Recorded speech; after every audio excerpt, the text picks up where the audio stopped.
सम्यक् दर्शन शुद्धं यो ज्ञानं विरतिमेव चाप्नोति दुःखनिमित्तमपीदं तेन सुलब्धं भवति जन्।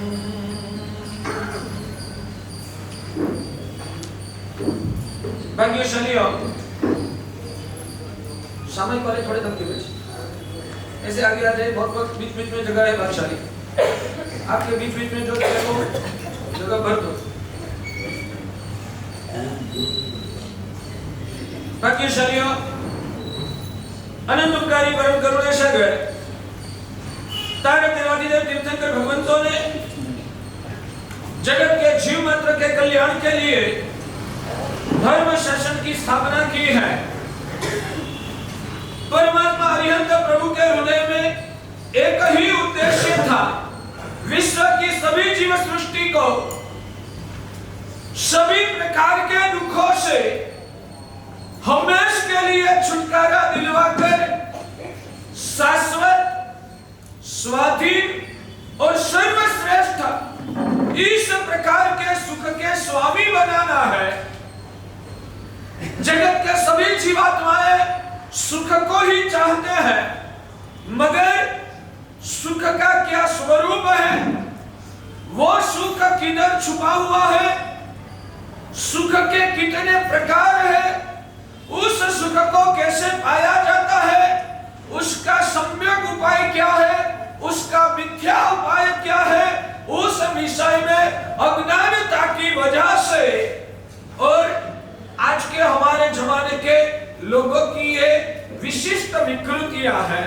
कोई भी बारे में हमें कोई अभ्यास करना नहीं है, हमें डीप में अंदर जाना नहीं है, तत्काल जो मन को पसंद आ गया वो अपना लेना, परिणाम क्या आएगा वहां तक सोचने की क्षमता आज की हमारी नई पीढ़ी ने गंवा दिया। ये हमारी सबसे बड़ी दयनीय दशा है। दोबारा ये लास्ट वाक्य बोलता हूं, हमारी नई पीढ़ी को जो तत्काल पसंद आता है, मन में जिसमें आकर्षण पैदा होता है, वहां वो खींच जाता है। मैं जो कर रहा हूं उसका परिणाम क्या आएगा वो सोचने की क्षमता हमारी नई पीढ़ी ने गंवा दिया है और उसका दुष्परिणाम भुगतने का शुरू भी हो। भगवान ने बताया, हमारे वहां ऐसा कहा जाता है, जितना पीला उतना सोना नहीं हो सकता। ये हमारी गुजराती कहावत है, ये हमारी गुजराती कहावत है, जितना पीला उतना सोना। जैसे कि सोना पीला होता है ना, तो सोना पीला होता है, वो समझ में आया, बाद में मान लिया जो भी पीला वो सब सोना होता है। चित्तल भी पीला होता है, तांबा भी पीला होता है, बहुत सारी चीजें पीली होती है, तो क्या जितनी पीली चीजें वो सब सोना थोड़ा होता है। वैसे जो पसंद आता है वो सब सुख थोड़ा होता है, जो पसंद आता है वो सब थोड़ा सुख होता है। पसंद आया इसलिए उसको सुख मान लेना, वो आपकी बुद्धि की भ्रमणा है भाग्यशाली। इसलिए सुख का सच्चा स्वरूप हमें समझना है। सच्चा स्वरूप को समझने के लिए हमने दो विभाग रखा था, एक है असली सुख और दूसरा है नकली सुख। असली सुख की व्याख्या और नकली सुख की व्याख्या क्या, वो समझने से पहले उदाहरण के माध्यम से, उदाहरण समझने के बाद उतना ही समझेंगे, तब ये चित्र हमारा दिमाग में क्लियर होगा। भाग्यशाली, मैं कभी उदाहरण देता हूं।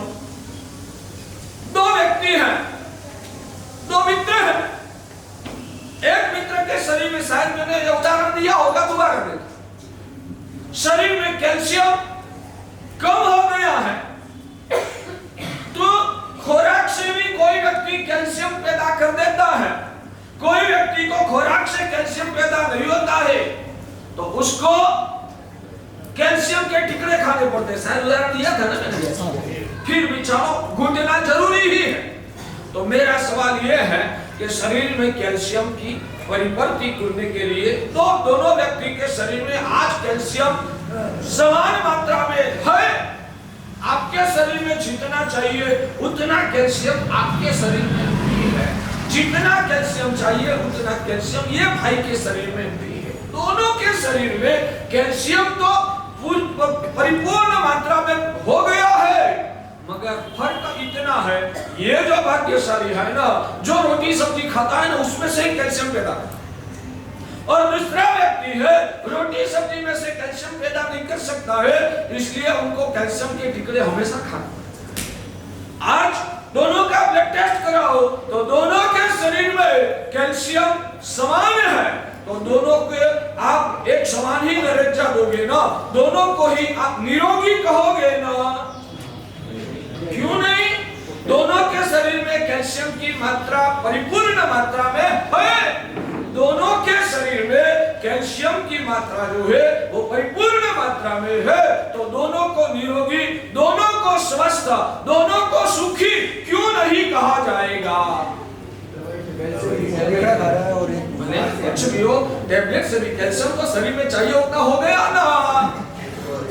आपको कैल्शियम शरीर में परिपूर्ण मात्रा में होना उतना ही अपेक्षित है, या स्वाभाविक रूप से शरीर में से कैल्शियम पैदा होना उसको आप ठीक मानते हो?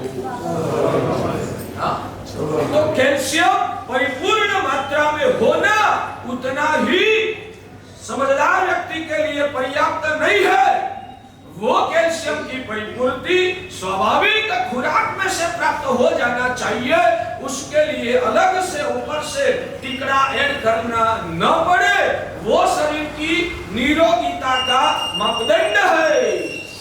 बराबर? हमें खुश में रहना है, खुशी वो कैल्शियम की जगह पर आप सोचो, खुशी जो है वो कैल्शियम की जगह पर आप सोचो, और वो खुशी दोनों व्यक्ति में है, आप में भी है, हमारे में भी, दोनों में खुशी है, मगर एक व्यक्ति की खुशी कोई और चीज की अवलंबनता के बिना स्वाभाविक खुद के स्वभाव में से पैदा होती है। जिनको खुराक में से ही कैल्शियम पैदा हो जाता है, उनके जैसी उनकी स्थिति है, यानी कि ऊपर से टिकड़े लेने की आवश्यकता नहीं है। क्यों नहीं है?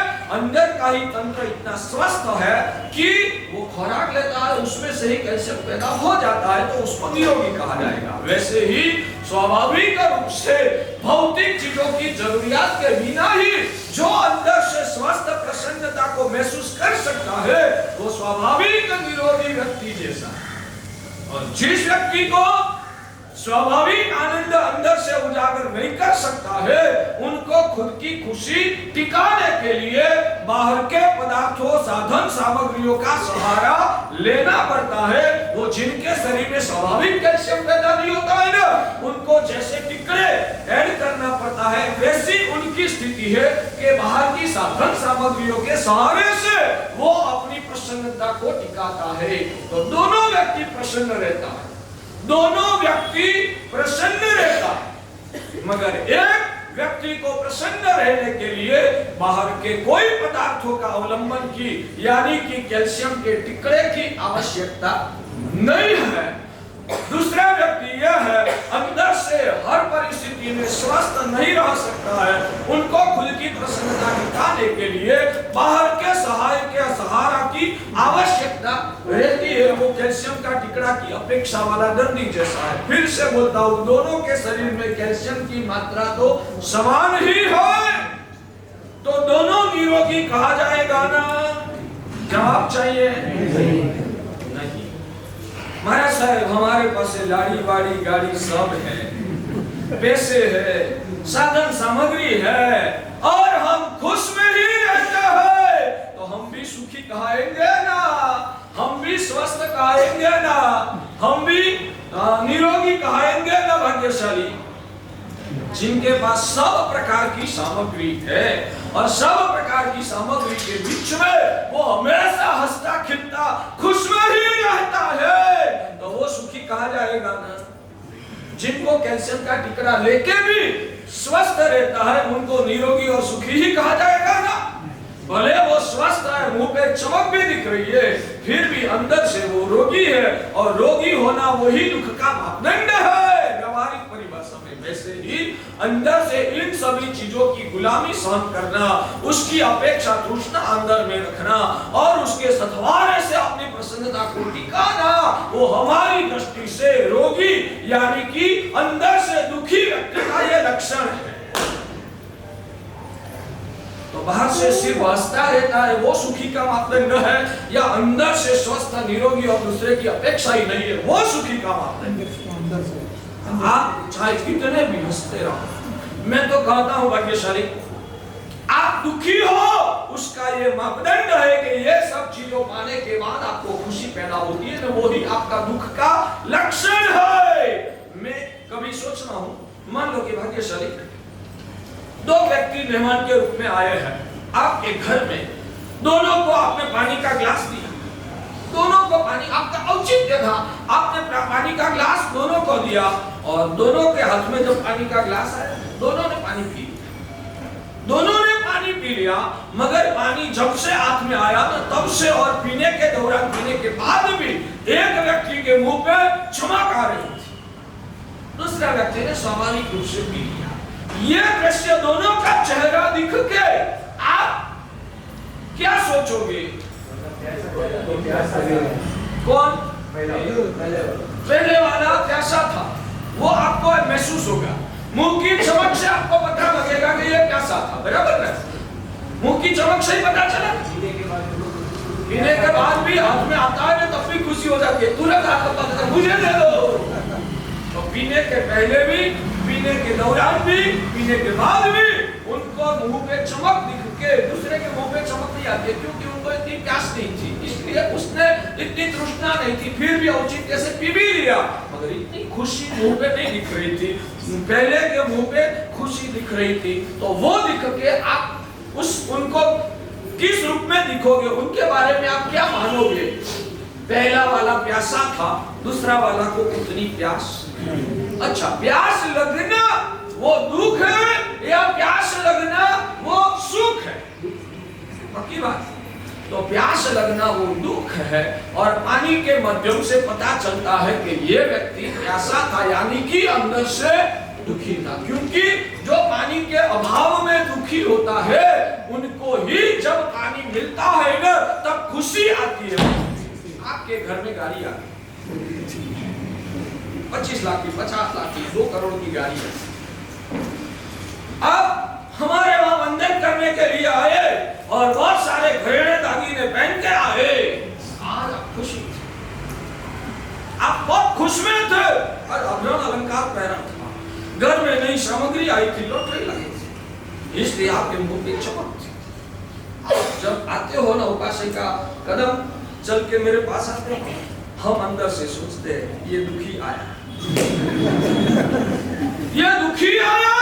सच में जिनको भौतिक सुख मिलने के बाद खुशी महसूस होती है, जिनको भौतिक सुख मिलने के बाद खुशी महसूस होती है, वो व्यक्ति अंदर से नियमा दुखी होता है।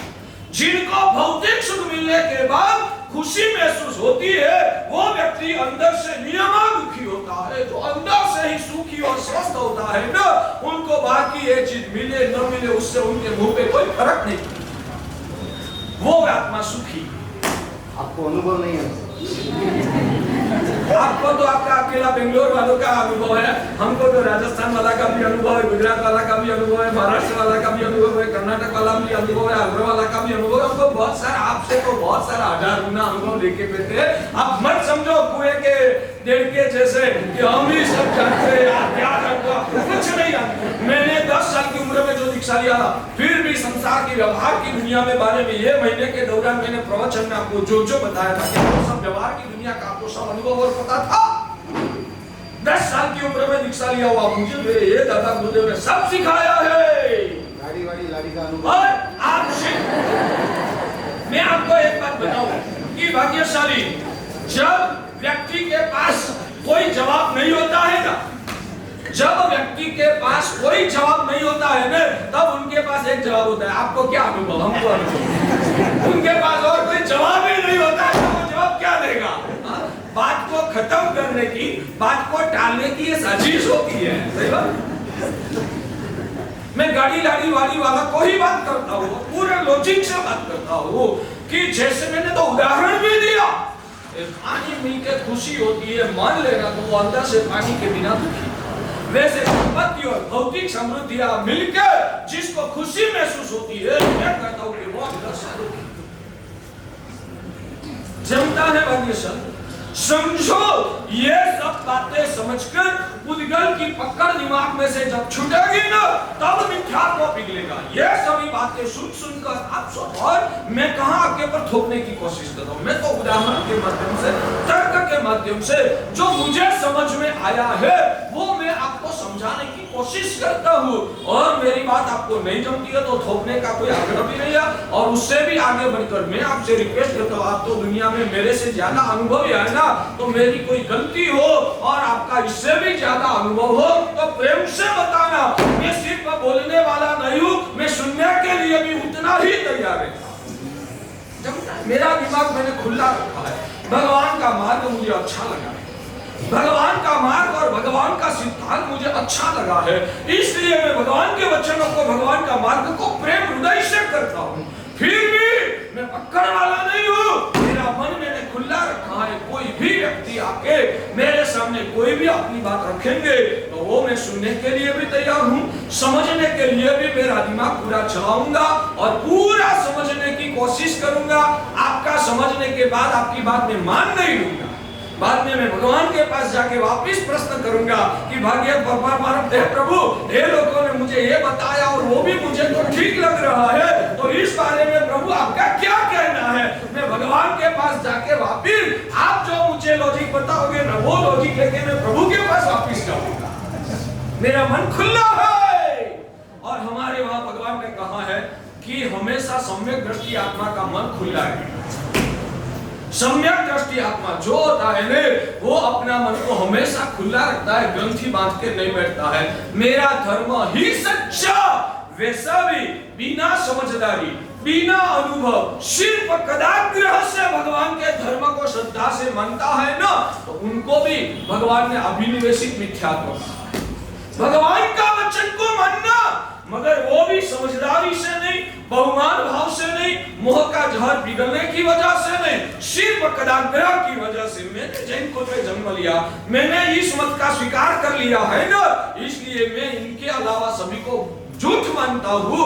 वैसा बिना सोच मन को सच्चा कोई भी सत्य नया सामने आए तो वो स्वीकारने के लिए जिनका मन खुला नहीं है ना, के लिए भगवान कहते हैं कि भगवान का धर्म को भी कदाग्रह से स्वीकारना वो मिथ्या है। कदाग्रह का मतलब वो ही कि दिमाग को बंद रखना और सच्ची कोई बात सही ढंग से बताते हैं तो भी मन में गांठ लगा के बैठा है कि मुझे तो दूसरे की बात को मानना ही नहीं है। वैसा दिमाग में बैठा के जो भगवान की बात को भी मानता है तो इसको भगवान ने अभिनिवेशित मिथ्यात्व कहा। यानी कि भगवान की बात वास्तव में सही है, वो ही कल्याण करने वाली है, वो ही परम सत्य है, मगर वो बहुमान भाव से और मोह का जहर पिघलने की वजह से अंदर में आत्मा को छूती है, इसलिए माना है। उसका मतलब दूसरे का, और हमारे वहां तो भगवान ने कहां तक कह दिया, दूसरे धर्मों में भी, हमारे धर्मों में ही दूसरा मत का अवलंबन की बात को छोड़ो, अन्य धर्मों में भी जो भी सम्यक नजर में आता है ना, तो उसका भी आदर करने का। हमारे वहां भगवान कहते हैं सभी धर्मों के प्रति समान भाव नहीं रखना है, मगर सभी धर्मों के प्रति सद्भाव जरूर रखना। सभी धर्मों के प्रति समान भाव, हमारे लिए तो सब समान। आप मानते हो ना, आप में से बहुत सारे लोग ऐसे होते हैं, हम तो सभी धर्म का सम्मान करते हैं, हमारे लिए तो सब धर्म ही है ना, सब धर्म समान, सर्व धर्म समान, वैसा भाव हम रखते हैं। वैसा वाक्य दुनिया में चलता रहता है। जैसे वो बताया था ना, मानव सेवा वो ही प्रभु सेवा, वो तो जम गया था ना, मेरा जो मैंने विधान किया था वो आपको दिमाग में जमा था ना। वैसे ही हम तो सब धर्म का आदर करते हैं, सर्व धर्म समभाव रखते हैं, हम सर्व धर्म समभाव रखते हैं। वैसा स्टेटमेंट आपने कभी इस दुनिया में सुना है या नहीं सुना? आप लोगों ने सुना है, मेरे लिए तो सर्व धर्म समभाव सुना है। और वो जब भी सुना वो वाक्य आपको कैसा लगा? मीठा लगा ना?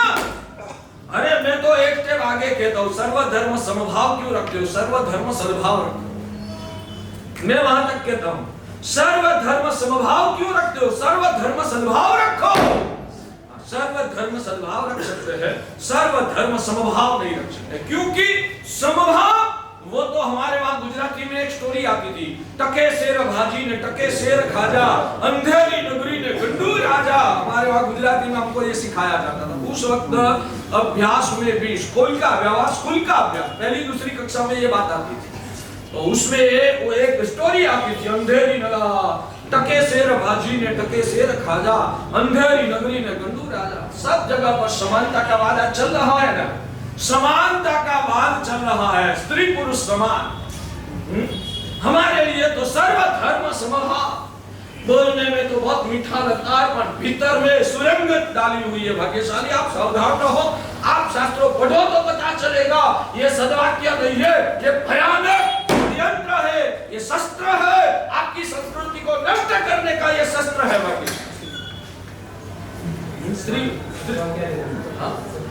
सद्भाव, सद्भाव का पहला समभाव को समझो, बाद में सद्भाव समझाऊंगा। समभाव क्या चीज है? ये टके शेर भाई टके शेर खाजा वाली बात समझो। उदाहरण पूरी स्टोरी बताना नहीं, अपन को तो साथ पकड़ना। गंडू राजा था, अंधेरी नगरी थी, नगरी का नाम था अंधेरी नगरी। वहां गंडू राजा था, नाम को दूसरा होगा, मगर उनका जो पागलपन के लोगों ने गंडू राजा नाम ले दिया। गंडू राजा वो बोलते हैं भेदभाव क्यों?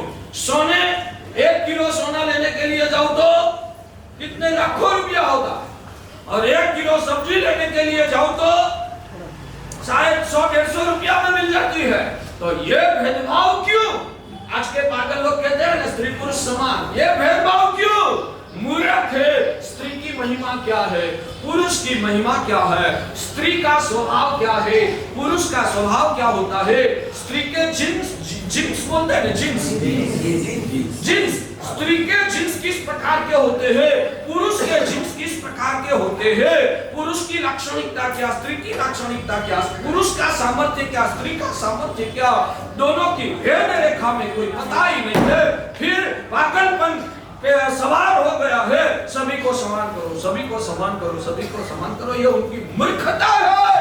ये पागलपन गंडू राजा को आया, 1 किलो सोना लेके जाओ और 50 लाख रुपया, और 1 किलो सब्जी लेने के जाओ तो 150 रुपया। ये तो कोई समझदारी थोड़ी है, सब समान रखना चाहिए। तो उन्होंने भाव तय कर दिया, 1 किलो सोना लेके जाओ, जो भाव होगा वही भाव 1 किलो सब्जी का।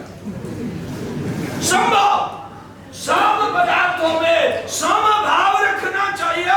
ऐसा समभाव रखा जाएगा तो दुनिया की हालत क्या होगी? दुनिया डूब जाएगी।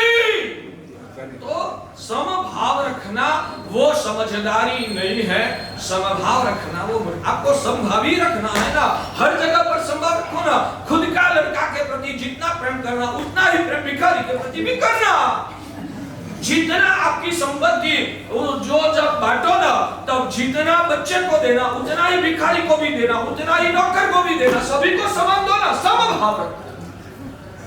मगर जहां स्वार्थ भाव है और जहां विकृतियों को पोषने का ही मकसद है, ध्यान रखिए, स्त्री पुरुष समभाव का जो सूत्र आया है ना, वो लोगों की विकृतियों को बहकाने के लिए, पर्टिकुलरली समझदार फिर भी मूर्ख, ऐसे लोगों ने यह सूत्र समाज में बहाया है, समाज को बर्बाद करने के लिए। जब से हमारे वहां स्त्री पुरुष समान का सूत्र बहना शुरू हुआ, बाद में देश में बलात्कार दुराचार बढ़ा है कि जब तक समभाव का सूत्र समाज में नहीं आया था, तब तक समाज में दुराचार ज्यादा था।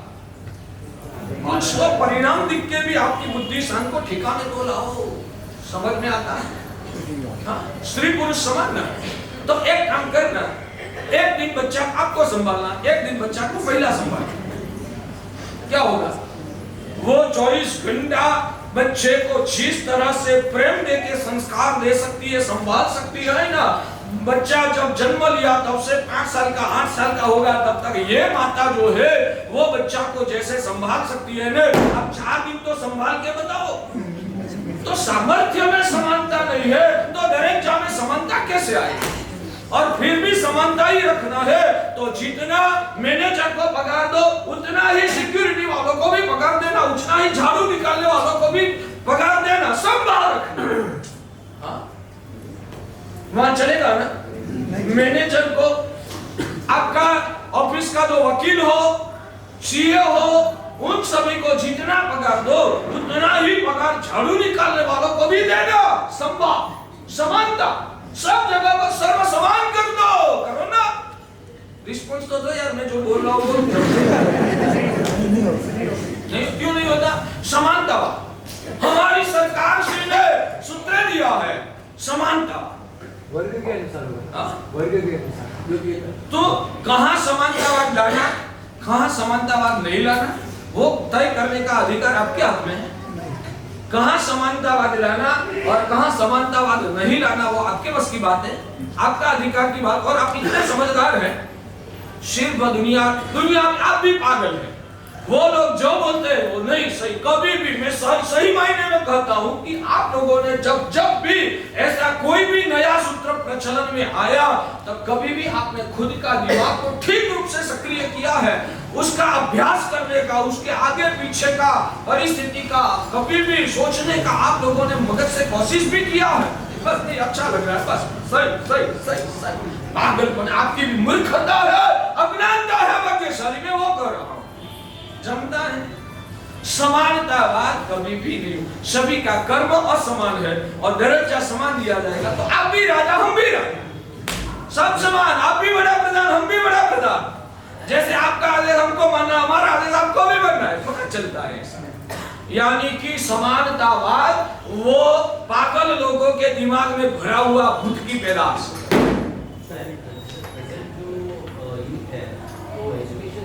ऐसा बना दिया है कि उनके दिमाग में ऐसा बिठा दिया है, तो आज वो नहीं पीढ़ी है तो वो तो पूरा इसका विरोधी कर रहे हैं। आपने बिल्कुल अच्छा बोला, फिर से एक बार बोलिए।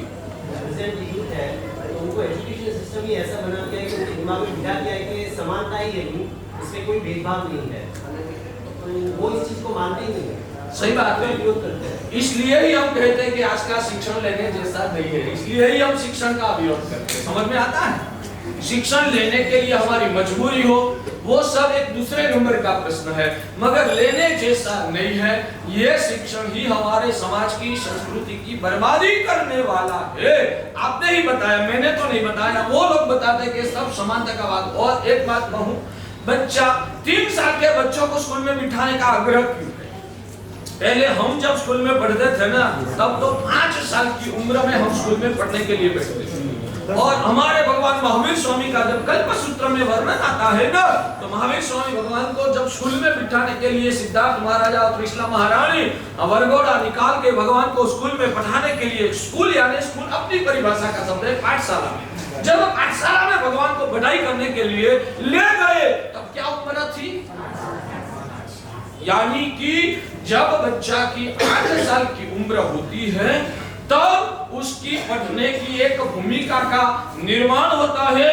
8 साल तक तो बच्चा को खेलना है।